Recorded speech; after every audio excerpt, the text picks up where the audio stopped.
आने वाले 2 महीने में आपकी पेंशन बढ़ेगी। हायर पेंशन में आपको पैसा भरना पड़ता है। अब किसके पास इस उम्र में पैसा है?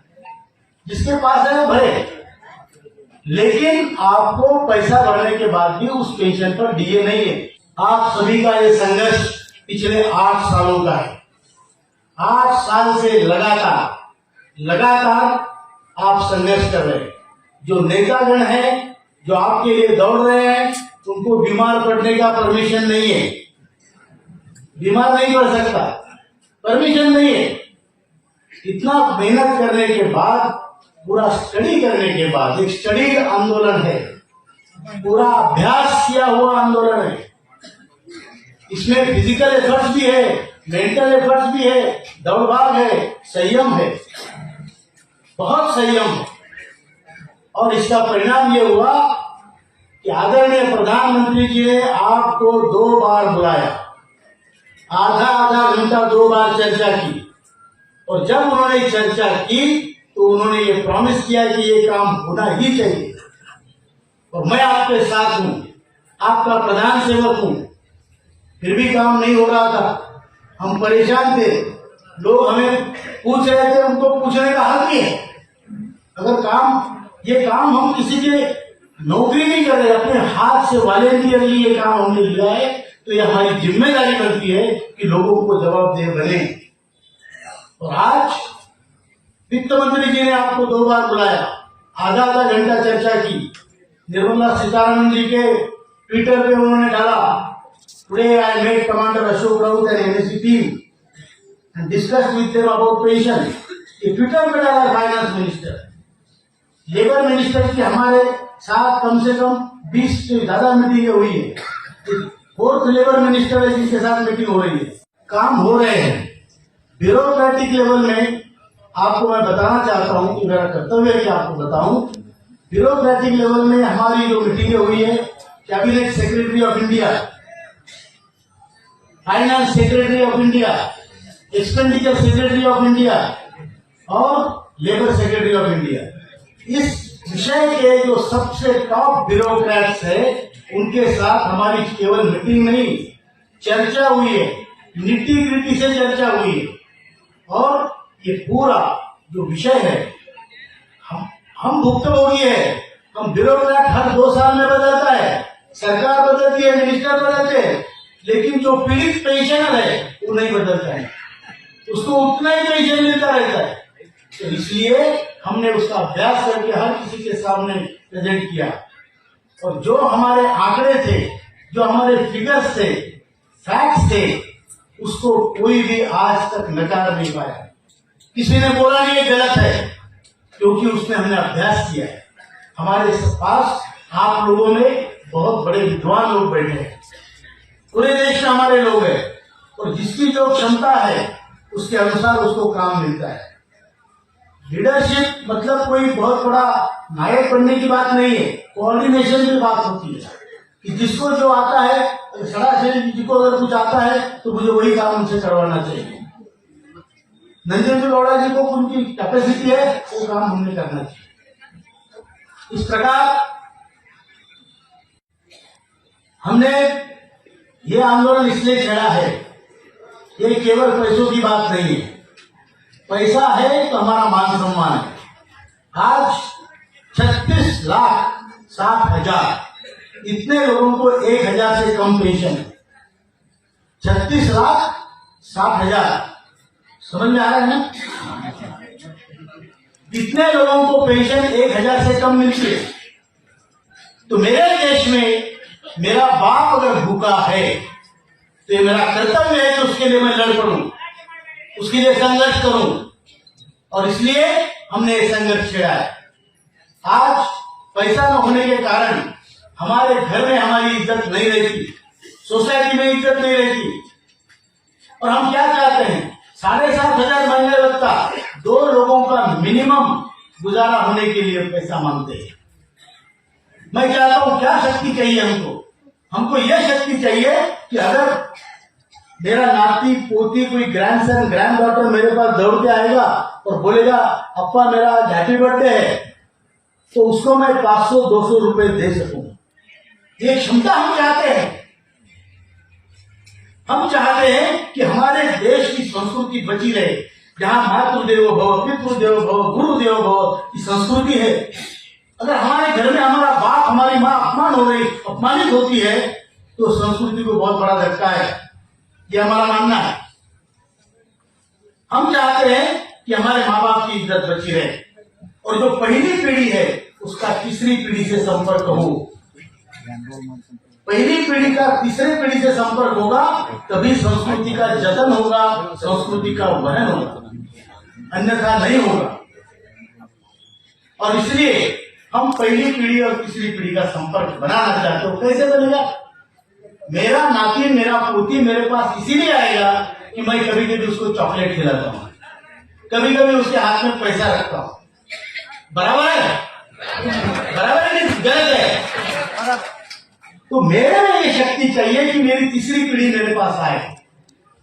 अगर मेरे पास पैसा नहीं है तो नहीं आएगा। तो फुकट का ज्ञान किसी को नहीं चाहिए। बराबर है कि नहीं?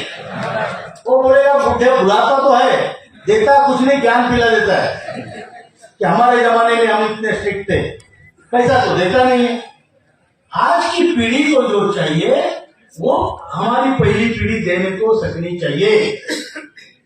ये हमारा उद्देश्य है। हमारा उद्देश्य है कि हमारे देश का बुजुर्ग स्वाभिमान से जिए। अगर मेरे घर में मेरी बहू मेरा अपमान करती है, तो मेरे पास अगर 10,000 रुपए है, तो मैं 2,000 का टीन शेड में भाड़े पे रहूंगा, किराए पे, और मैं और मेरी बीवी हम दोनों वहां जिएंगे, लेकिन अपना स्वाभिमान नहीं खोएंगे। अगर वो नौबत आती है तो इसलिए हमको चाहिए कि हमें अपना अधिकार मिले। तो केवल पैसों का विषय नहीं होता। और ये बात हमने प्रधानमंत्री जी को भी कही है, ये बात हमने वित्त मंत्री जी को भी कही है, और ये बात हमने लेबर मिनिस्टर को भी कही है। और इसलिए हमारा संघर्ष सफल है, क्योंकि हम इसमें कोई स्वार्थी नहीं है।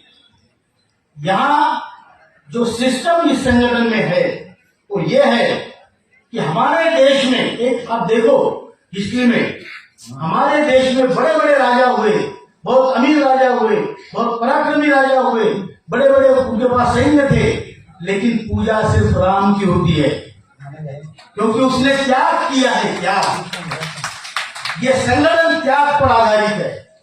अगर कुछ त्याग कर सकते हो तो आप इसमें टिक सकते हो। अगर इसमें से कुछ कमाने की कोशिश की तो आप यहां नहीं टिक सकते।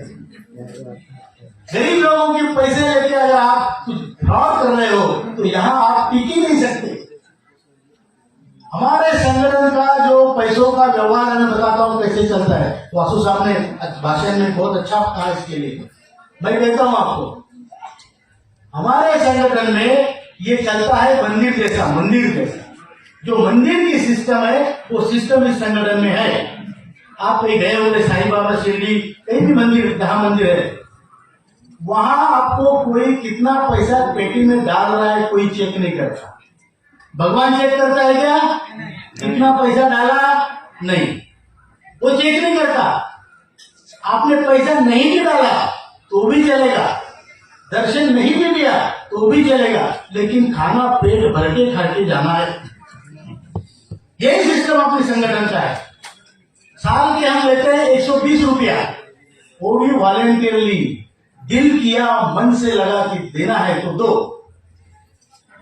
देने वाला वो है ऊपर का, हम लोग क्या दे सकते हैं, लेकिन देना है तो उतना देना, भी आपकी पेंशन बढ़ेगी। जो पैसा नहीं देगा उसकी पेंशन भी बढ़ेगी। तो पैसा देना कंपलसरी नहीं है। इच्छा है, आपको लगता है सोशल वर्क में हम काम करें तो आप आर्थिक सहायता दे सकते हैं। मैं आपको बता दूं, ये पूरा संघर्ष दुनिया का एक सबसे बड़ा संघर्ष बन चुका है। आप, मुझे एक सुप्रीम कोर्ट के वकील मिले थे, मुकेश झिंगियानी जी, 86 ईयर ओल्ड मैन। उन्होंने कहा मुझे मिलने आए हो दिल्ली में। हम तो छोटे से कहीं रहते थे किसी खुली में, तो हम हमारे पास पैसे नहीं, हम ज्यादा ऊंचे इसमें नहीं रहते। तो हम लोग इंडिया गेट पे बुला के मुझे मिलने आए, और उन्होंने क्या, कमांडर साहब क्या आप जानते हैं आपका संगठन ज्येष्ठ नागरिकों का दुनिया का सबसे बड़ा संगठन है। और ये सब आपने किया है, आपकी मेहनत। और आज इस संगठन की दखल पूरी सिस्टम ले रही है। निर्गुण साहब ने आपको बताया, तो हमने उनको कहा मैं अपना भाषण थोड़ा छोटा करता हूं ताकि इनको ट्रांसलेशन भी करना पड़ता है। और मेरी हिंदी शायद आपके तक, कितने लोगों को हिंदी समझ में आ रही है और कितने लोगों को नहीं समझ में आ रही है? हाँ, तो मैं थोड़ी देर में खत्म करता हूं, उसके बाद फिर सर बोलेंगे। तो अभी ये संघर्ष है, ये अंतिम क्षण में है। आने वाले 2 महीने में आपकी पेंशन बढ़ेगी, लेकिन हमने संघर्ष रोका नहीं है। हमने अपनी तलवार म्यान से अंदर नहीं डाली, हाथ रखा है उसके हैंडल पर। अगर काम होता है तो उसको म्यान कर देंगे, हाथ जोड़ देंगे, और काम नहीं होता तो तलवार को फिर खींच लेंगे। मंजूर है? तो हमारा संघर्ष तब तक नहीं रुकेगा जब तक हमारे खाते में, अकाउंट में पैसा नहीं आता। ये हमारा संकल्प है। दूसरी बात, हमने वहां पे जो रिकमेंडेशन दिए वो ये दिए कि 7,500 महंगाई भत्ता मिनिमम पेंशन होनी चाहिए। मतलब जिसको 1,000 या कम पेंशन है उसको 7,500 और महंगाई भत्ता मिलना चाहिए। जिसको 2,000 है अपने आप वो 8,500 प्लस महंगाई भत्ता होना चाहिए। इसका मतलब जो आज की पेंशन है उसमें 6,500, 6,500 रुपया और डीए लगना चाहिए। 3,000 है तो 9,500 प्लस डीए हो जाएगा। ये हमने वहां पे मांग रखी है। दूसरी इंपॉर्टेंट मांग ये रखी है कि जो अभी भारत आयुष्मान योजना में लोगों को 70 साल के बाद सबको फ्री मेडिकल सुविधा है, तो हमने मंत्री जी को बोला उन लोगों के लिए ठीक है, कामगार के लिए 58 साल के बाद ही शुरू होनी चाहिए। जो ईपीएस 95 पे कामगार है, 58 साल के उम्र के बाद, तुरंत रिटायरमेंट के बाद मेडिकल कवर में वो आना चाहिए। तो उन्होंने कहा ये बात हम कर सकते हैं। 58 और 70 के बीच में 12 साल उनको हम ईएसआई में जोड़ेंगे। ईएसआई में जोड़ के उसके बाद 70 साल के होने के बाद ऑटोमेटिकली वो आयुष्मान भारत में आ जाएंगे। इस पर भी उनका विचार है। और दूसरी बात हमने कहा ये पेंशन कैसी बढ़ाई जा सकती है। हमने ये बोला इतना इंटरेस्ट आपका है 58,000 करोड़ हर साल का, वो पूरा इंटरेस्ट पेंशन में डालो। अभी 14,000 करोड़ दे रहे, पूरा इंटरेस्ट पेंशन में डालो। आपका कॉर्पस बढ़ता रहेगा क्योंकि आपका कॉन्ट्रीब्यूशन आता रहेगा। दूसरी बात हमने कही है कि गवर्नमेंट ऑफ इंडिया ने 8.33 कॉन्ट्रीब्यूशन देना चाहिए, जो भी उन्होंने माना है, तकरीबन माना है निर्मला सीतारमण जी ने। कितने परसेंट देते मालूम नहीं, लेकिन इन प्रिंसिपल से एग्री। और तीसरा, हमसे ले लो, हमारा 8.33 जाता है पेंशन में 12% से मालिक के, उसको बढ़ाओ 2% और बढ़ाओ। और जो सीलिंग 15,00,000 की है उसको 25,000 करो, लेकिन हमको रिस्पेक्टेबल पेंशन दो। हम तीनों कॉन्ट्रीब्यूट करेंगे, हम भी, आप भी और फाइनेंस मिनिस्टर। तो इस पर तकरीबन उन्होंने ये बात इन प्रिंसिपल मानी है। होता क्या है देखेंगे, ये है। फिर हमने दूसरी बात कही, minimum pension and higher pension दोनों एक साथ डिक्लेयर करके लोगों को चॉइस दो। जो टिक मार्क ए होगा मिनिमम पेंशन लेगा, टिक मार्क बी है हायर पेंशन लगेगी। हायर पेंशन में आपको पैसा भरना पड़ता है। अब किसके पास इस उम्र में पैसा है? जिसके पास है वो भरे, लेकिन आपको पैसा भरने के बाद भी उस पेंशन पर डीए नहीं है, नरकुल सर ने बताया। और मिनिमम पेंशन में डीए है, वो बढ़ती जाएगी। और अगर आपको 12 लाख रुपए भरने हैं, 14 लाख रुपए भरने हैं, तो उससे अच्छा है आप कहीं कोऑपरेटिव बैंक में डाल दो, ज्यादा पैसा मिलेगा सोसाइटी से, और पैसा भी वापिस मिलेगा। यहाँ तो भरेंगे तो वापिस नहीं आएगा। वो बरमुडा ट्रायंगल है, ईपीएफओ बरमुडा ट्रायंगल है। सारी बातें हमने उनको कही है और इन प्रिंसिपल इस पर मंत्री जी ने विचार किया है और उन्होंने कहा है कि आपके मुद्दे बिल्कुल सही है और हम इसमें विचार करेंगे। हमको बजट में सपोर्ट चाहिए होगा, इसलिए हम वित्त मंत्री से भी मैं बात कर रहा हूँ। हम उस प्रोसेस में है और आदरणीय मोदी जी का इस सब चीजों में आशीर्वाद प्राप्त है। मंत्री जी ने बोला मैं सिर्फ मंत्री हूँ, मैं नेता नहीं हूँ, देश में एक ही नेता है मोदी जी, ऐसा उनका कहना था। और बराबर भी है। और मोदी जी के आशीर्वाद थे आदरणीय प्राइम मिनिस्टर जी के, इसीलिए ये आंदोलन में इतनी मीटिंगें भी हुई। उन्होंने पहले से आशीर्वाद दे के रखा है, लेकिन हमको ये देखना है कि लोगों की अपेक्षाएं पूरी हो।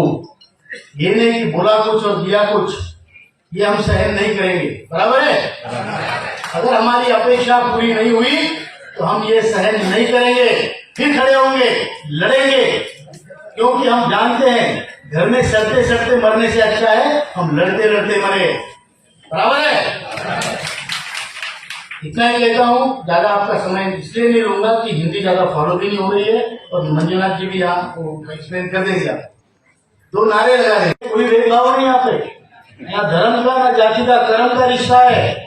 बराबर है। कामगार है तो कर्म का रिश्ता है। हम सब